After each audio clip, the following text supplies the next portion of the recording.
পুরী ভ্রমণের কথা উঠলেই আমাদের মনে সাধারণত দুটি ছবি ভেসে ওঠে, সমুদ্র আর জগন্নাথ দেবের বিখ্যাত মন্দির। এই সমুদ্র তীরে হাঁটার সময় এলোমেলো ঝোড়ো হাওয়া, সমুদ্রের গর্জন আর নোনা জলের গন্ধ মেশানো আমেজ একবার যে পেয়েছে সে সারা জীবনের মতো সমুদ্রের প্রেমে মজেছে। বিশেষ করে সূর্যোদয় আর সূর্যাস্তের সময় সমুদ্র তীর অন্য রূপ ধারণ করে। পুরীর আর এক নাম নীলাচল বা নীলাদ্রি ক্ষেত্র, এমনকি জগন্নাথ দেবের আদি নামও নীলমাধব। এই নীলাদ্রি ক্ষেত্রে 3-4 দিন কিভাবে কাটাবেন, কোন কোন জায়গায় ঘুরবেন, কোথায় থাকবেন, কোথায় খাবেন, সাইট সিনে কী দেখার জিনিস আছে, আজকের এই ভিডিওতে সেই সমস্ত তথ্য আপনাদের সামনে তুলে ধরব। প্রথমেই যেটা মাথায় আসে, কোন ট্রেনে পুরীতে গেলে সুবিধা হয়। তাই কিছু ট্রেনের টাইম টেবিল স্ক্রিনে ও ডেসক্রিপশানে আমি দিয়ে দিলাম। তবে শালিমার থেকে রাত্রের ট্রেনে বিশেষ সুবিধা হবে, কিন্তু পুরী থেকে শালিমার রাত্রের ট্রেন না ধরাই ভালো যদি সঙ্গে মহিলারা আর বাচ্চারা থাকে। তবে এসি কোচে কোনো অসুবিধা হওয়ার কথা নয়। এবারে বলি ট্রেন থেকে নেমে আপনি কি করবেন। ট্রেন থেকে নেমে স্টেশনের বাইরে থেকে অটো ধরে নিন, যা 250 থেকে 300 টাকা নেবে। আর যদি আপনারা 5-6 জনের বেশি থাকেন তাহলে ম্যাজিক গাড়ি করে নিতে পারেন, সেক্ষেত্রে 300 থেকে 350 টাকা ভাড়া পড়ে যাবে। এবার হোটেল, আমি কিছু হোটেলের ফোন নাম্বার ডেসক্রিপশানে দিয়ে দিলাম, আপনারা দেখে নিতে পারেন।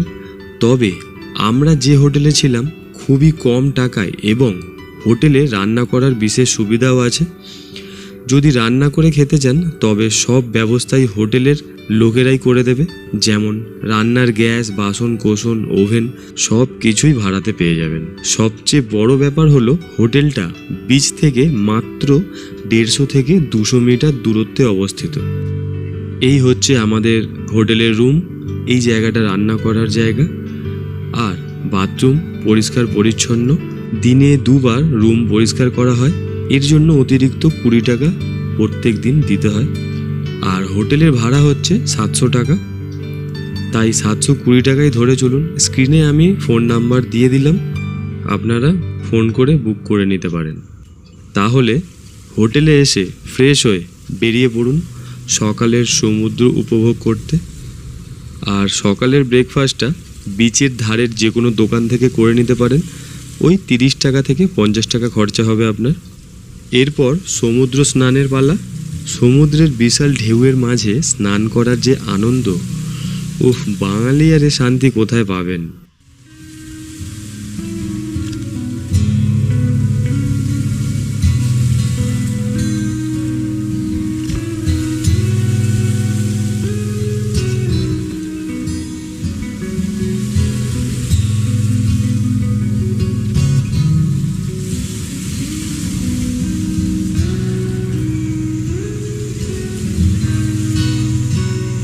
স্নান সেরে দুপুরের খাওয়াটা সেরে নিন।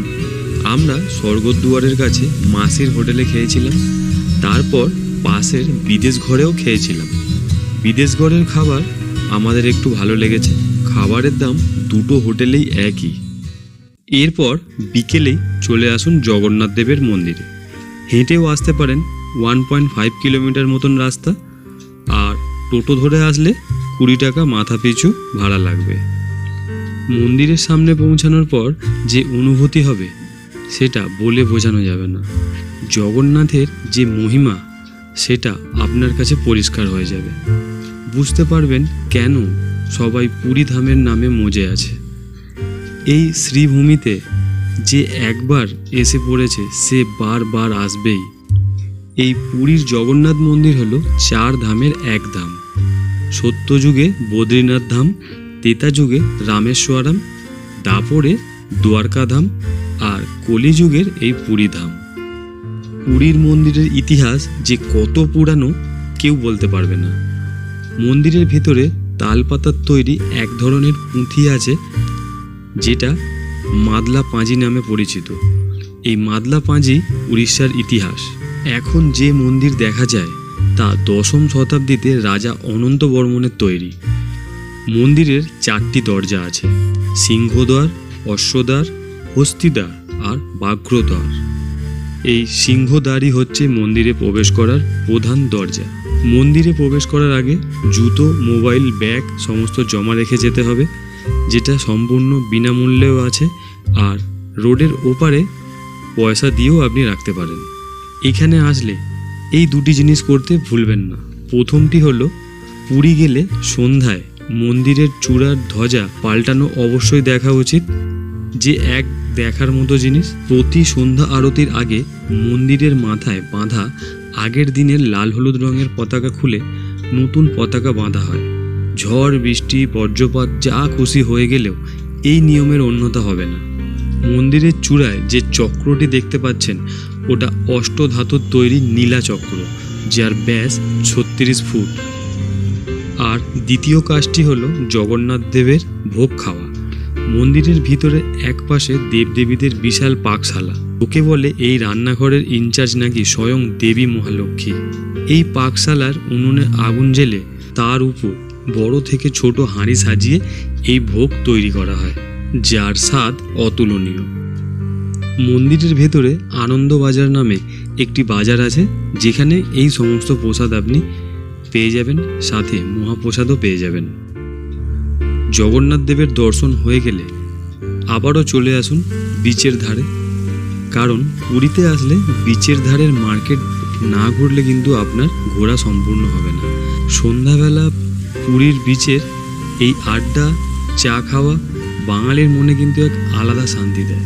এছাড়াও বিচের ধারের বিভিন্ন ধরনের সামুদ্রিক জিনিসও কিনতে পারবেন, আর সঙ্গে মাছ ভাজা তো আছেই। এই মার্কেটে ঘুরতে ঘুরতে যে কীভাবে সময় কেটে যাবে বোঝাই যাবে না। তাই এই বিচে বসে বসে পরের দিনের প্ল্যানটা করে ফেলুন।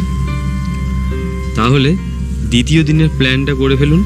পরের দিনে ভোর ভোর উঠে সূর্যোদয় দেখে দুপুরে স্নান খাওয়া সেরে একটা অটো ধরে নিন, যা 700 থেকে 800 টাকা পড়বে আপনার, যা 3 ঘন্টার মধ্যে জগন্নাথ দেবের মাসির বাড়ি, পিসির বাড়ি ছাড়াও আরও 4-5টা জায়গা আপনাকে ঘুরিয়ে দেখিয়ে দেবে।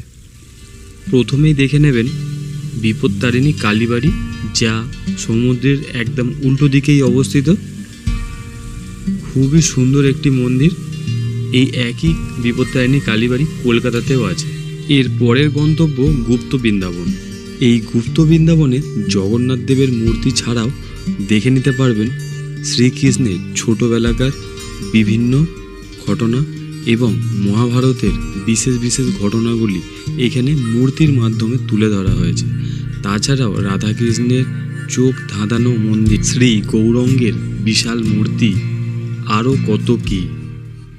এরপর দেখে নেব ওমকারেশ্বর টেম্পল, যা মহাদেবকে উৎসর্গ করা। এই মন্দিরের ভেতরে অন্যান্য দেবদেবী ছাড়াও রয়েছে 108টি শিবলিঙ্গ। অসাধারণ সুন্দর এই মন্দির। এরপর বেরিয়ে পড়লাম পরের গন্তব্য, জগন্নাথ দেবের পিসির বাড়ি। বড় একটি জলাশয়ের মাঝখানে এই পিসির বাড়ি, খুবই সুন্দর। এই জল খুবই পবিত্র মনে করা হয়, তাই সব ভক্তরাই পিসিকে নমস্কার করে এই জল মাথায় দিয়ে এগিয়ে যায় জগন্নাথ দেবের মাসির বাড়ির দিকে। তবে মাসির বাড়ি যাবার পথেই পড়বে এই দুই আশ্রম। একদিকে জটিলা বাবার আশ্রম আছে, আর অন্যদিকে কুলাদানন্দ ব্রহ্মচারীর আশ্রম। আপনারা চাইলে এই দুই আশ্রম কিন্তু ঘুরে দেখতে পারেন। এরপর আমরা এগিয়ে গেলাম জগন্নাথ দেবের মাসির বাড়ির দিকে। তবে এই মাসির বাড়িও কিন্তু আপনাকে বাইরে থেকেই দেখতে হবে। সারা বছরই বন্ধ থাকে, শুধুমাত্র রথের সময় যদি আসেন তাহলেই মাসির বাড়ির ভেতর থেকে আপনি ঘুরে আসতে পারবেন। আজকের আমাদের লাস্ট গন্তব্য হচ্ছে জাপানিজ টেম্পল, যা স্টেশন থেকে মাত্র 400 মিটার দূরে অবস্থিত। উড়িষ্যার ইতিহাসে হিন্দু ও বৌদ্ধ ধর্মের একত্রিত হবার প্রমাণ এই মনেস্ট্রিগুলোর মধ্যে দিয়েই ফুটে ওঠে। তাই উড়িষ্যায় আপনি এই সুন্দর মনেস্ট্রি অনেক জায়গায় দেখতে পাবেন। এই সব জায়গা ঘোরা হয়ে গেলে আবারও চলে আসুন বিচের ধারে। সমুদ্রের এই ঢেউয়ের ভাঙা গড়া খেলা দেখতে দেখতে পরের দিনের গোল্ডেন ট্রায়াঙ্গেল ট্রিপের প্ল্যানটা করে ফেলুন। এই গোল্ডেন ট্রায়াঙ্গেল ট্রিপটা আপনারা ওটিডিসির বাসেও করতে পারেন, যা 535 টাকা করে মাথা পিছু খরচা হয়। যেসব মন্দিরে এন্ট্রি ফি আছে সেই সব মন্দিরের পয়সাগুলো আপনাকেই দিতে হবে। সকাল 6:30টায় বাস ছাড়ে আর সন্ধে 8টা নাগাদ বাস আবার আপনাকে পান্থনিবাসের কাছে ছেড়ে দেবে। তবে আমি বলবো, যদি আপনাদের সাথে ছোট বাচ্চারা কিংবা বয়স্ক মহিলারা থাকে তাহলে প্রাইভেট গাড়ি বুক করে যাওয়াই ভালো। তাহলে আপনি নিজের ইচ্ছা মতো ঘুরতে পারবেন। কোনো জায়গায় বেশি টাইম দিলেন, কোনো জায়গায় কম টাইম দিলেন, কিন্তু বাসে গেলে আপনাকে ওদের টাইমিং অনুযায়ী চলতে হবে। তাই আমরা কিন্তু নিজেদের প্রাইভেট গাড়ি বুক করে নিয়েছিলাম। এতে আমাদের খরচা হয়েছিল 3400 টাকা। সব পার্কিং ড্রাইভারই দেবে। এই কথাটা কিন্তু আপনি আগে ড্রাইভারের সাথে বলে নেবেন। তবে একটা জায়গাতেই শুধু 150 টাকা আপনাকে দিতে হবে, সেটা ধবলগিরিতে পুরো মন্দির পর্যন্ত গাড়ি নিয়ে যাওয়ার জন্য। তাহলে আজকের গোল্ডেন ট্রায়াঙ্গেল দ্বীপের প্রথমে যেটা আমরা দেখে নেব সেটা হচ্ছে চন্দ্রভাগা বিচ। খুবই সুন্দর এবং শান্তিপূর্ণ একটা বিচ, পরিষ্কার পরিচ্ছন্ন। এটাও মনে করা হয় শ্রীকৃষ্ণের পুত্রের কুষ্ঠরোগ হয়েছিল, তিনি এই চন্দ্রভাগা বিচে স্নান করে তার কুষ্ঠরোগ পুরোপুরি ভালো হয়ে যায়।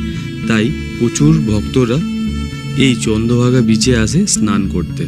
এই বিচের ধারে 200 টাকার বিনিময়ে এই বাইকগুলোর রাইডও আপনি নিতে পারেন।